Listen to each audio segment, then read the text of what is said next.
बिस्मिल्लाहिर्रहमानिर्रहीम। अस्सलाम वालेकुम नाज़रीन, फरवाज़ एनबी न्यूज़ के प्लेटफॉर्म से मैं आपका मेज़बान नवाज भुट्टो आपकी खिदमत में हाजिर। नाज़रीन, जिस तरह आप देख रहे हैं कि सियासी सूरत हाल लम्हा ब लम्हा और पल पल बदल रही है। कभी कभी ऐसा लगता है कि जैसे पाकिस्तान को ये जो सियासी इंतशार है वो ले डूबेगा, क्योंकि इस सियासी इंतशार ने जिस तरह मुआशी इंतशार को जन्म दिया है और जिस तरह मुआशी इंतशार में शिद्दत आ रही है, इस तरह इस चीज का शायद सियासतदानों को बिलखुसूस जो है वो जो नाटक मंडली है पाकिस्तान की पीटीआई की, उनको इस चीज का एहसास नहीं है। लेकिन बदकिस्मती हमारी ये है कि आज भी उनके मैनेजर्स उनके पीछे बैठे हैं और वो उनको मैनेज कर रहे हैं ताकि पाकिस्तान बदतरीन सियासी बहरान का शिकार हो और बदतरीन मुआशी सूरत हाल पैदा हो जाए। क्योंकि एक उम्मीद सी पैदा हुई है कि पाकिस्तान जो डिफॉल्ट के बिल्कुल दहाने पे था, वहां से उसने पलटना शुरू कर दिया है। और जिस तरह चाइना की तरफ से थोड़ी बहुत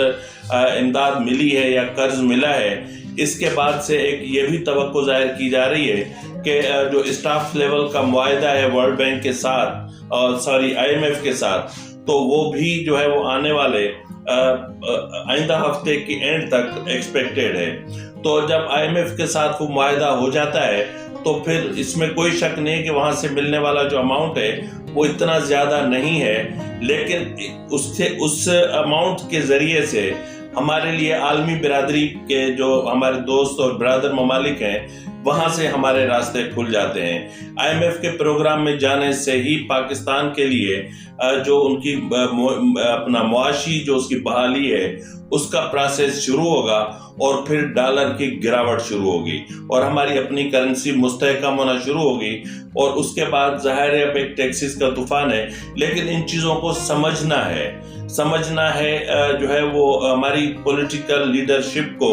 जो बिल्कुल इस तरह बिहेव कर रही है कि जैसे अभी तक वो सियासत में ना बालिग हैं। या तो फिर यूं है कि अक्ल तो रखते हैं लेकिन इस मुल्क के साथ, इस मुल्क के अवाम के साथ वो खैरख्वाह नहीं है। तो बहरहाल इस वक्त जो सियासी सूरत हाल या जो सियासी टेम्परेचर है उसका पारा इंतहाई हाई है और लम्हा ब लम्हा और हर गुजरते दिन के साथ वो हाई होता जा रहा है। लेकिन इसके नतायज जो हैं वो पाकिस्तान को भुगतने पड़ रहे हैं और उसके जो नतायज हैं वो पाकिस्तान के अवाम को भुगतने पड़ रहे हैं। और ये इस अरसा यानी ये जो इख्तलाफात हैं या ये जो सियासी इंतशार है, ये जितना शदीद होगा ये मसाइल उतने ही बढ़ेंगे और इनके हल करने में उतना ही ज्यादा टाइम लगेगा। तो नाज़रीन, सबसे इंतहाई अहम जो खबर आपके साथ मैंने शेयर करनी थी वो ये है कि पिछले चंद दिनों से मतलब हुकूमत और कुछ कुव्वतों के दरमियान कुछ मुज़ाकरात चल रहे थे और वो मुज़ाकरात थे पंजाब और खैबर पख्तूनख्वा असेंबली के हवाले से। लेकिन अचानक से गुलाम महमूद डोगर CCP और लाहौर की बहाली का जो केस था जो चल रहा था जस्टिस मज़ाहिर अली नकवी साहब की अदालत में, सुप्रीम कोर्ट में, तो वहां से अचानक उसने टर्न लिया इलेक्शन कमीशन की तरफ। न सिर्फ एक ट्रांसफर पोस्टिंग का केस इलेक्शन कमीशन की तरफ डाइवर्ट हो गया बल्कि इलेक्शन कमिश्नर को तलब कर लिया गया, यानी चीफ इलेक्शन कमिश्नर को तलब करके उससे रिपोर्ट भी मांग ली गई। और हैरत की बात यह है कि जिस जस्टिस मज़ाहिर अली नकवी पर करप्शन के इतने बदतरीन चार्जेस हैं और जिसके फैसलों को या जो उनकी जो जजमेंट्स हैं उनको इस वक्त वो चीजें मुतनाज़ हो चुकी हैं मतलब अब उन्हीं की रिकमेंडेशंस पे एक लार्जर बेंच बना है 9 रुकनी, और वो लार्जर बेंच भी जस्टिस मज़ाहिर अली नकवी और जस्टिस एजाजुल हसन की वजह से जो है वो मुतनाज़े बन चुका है। और पहले ही दिन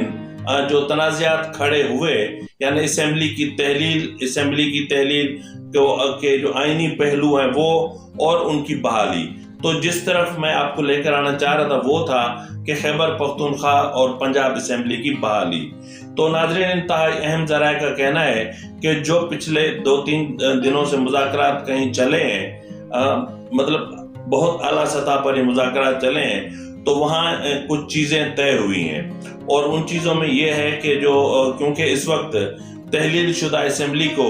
نہ تو کسی جو ہے وہ صدارتی فرمان سے بحال کیا جا سکتا ہے، نہ تو کسی آئینی اس کا کوئی اور راستہ تھا،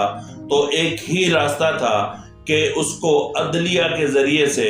کوئی نہ کوئی جو ہے وہ راستہ نکال کر یعنی پنجاب اور خیبر پختونخوا اسمبلی کو بحال کر دیا جائے، تاکہ پاکستان ایک ضمنی انتخابات کے بوجھ سے بچ سکے، کیونکہ جو معاشی حالات ہیں وہ جس قدر پاکستان کے خراب ہیں، وہ انتخابات پہ انتخابات کے بوجھ کو برداشت نہیں کر سکے گا۔ تو اس لیے جو ہے وہ یہ چیزیں ہوئیں، اور یہی ایک راستہ نکالنے کے بعد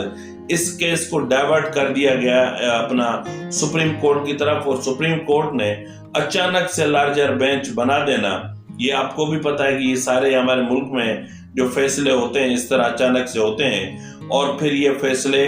پس پردہ ہوتے ہیں۔ لیکن جس طرح پھر اس معاملے کو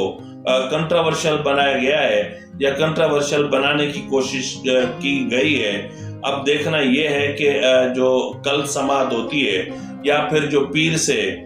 سماعت ہوگی، یا جس طرح پولیٹیکل پارٹیز کو جو نوٹسز جاری ہوئے ہیں یا ایڈوکیٹ جنرلز کو جو نوٹسز جاری ہوئے ہیں، اب ان کا پوائنٹ آف ویو کیا آتا ہے۔ یقیناً سپریم کورٹ کی یہ کوشش ہے کہ اس کیس کو جلد سے جلد نمٹایا جا سکے، لیکن جو ہے وہ سچ یہ ہے کہ اس کیس کو نمٹانے میں ابھی ٹائم لگے گا۔ تو اب یقیناً صورتحال بہتری کی طرف ہی جائے گی، اور ہمیں کسی کی نیت پہ شک نہیں کرنا چاہیے۔ بینچ متنازع ہو سکتا ہے، 2 جج باعث ہو سکتے ہیں، لیکن ممکن ہے کہ جو ہے ان کا فیصلہ الگ ہو، اور اکثریتی رائے سے جو فیصلہ آئے 5-4 سے فیصلہ آ سکتا ہے، یا اسی طرح جو ہے وہ 6-3 سے فیصلہ آ سکتا ہے۔ تو فیصلہ تو کیسے بھی آ سکتا ہے، تو ممکن ہے کہ فیصلہ بہت اچھا ہے جو پاکستان کے جو موجودہ معاشی، اقتصادی اور سیاسی صورتحال ہے اس کے درجہ حرارت میں کمی پیدا کر سکے۔ تو ناظرین، یہ خبر آپ سے شیئر کرنی تھی، اور دیکھتے ہیں کہ کل کیا ہوتا ہے۔ تب تک اپنے میزبان نواز بھٹو کو دیجیے اجازت۔ اللہ حافظ۔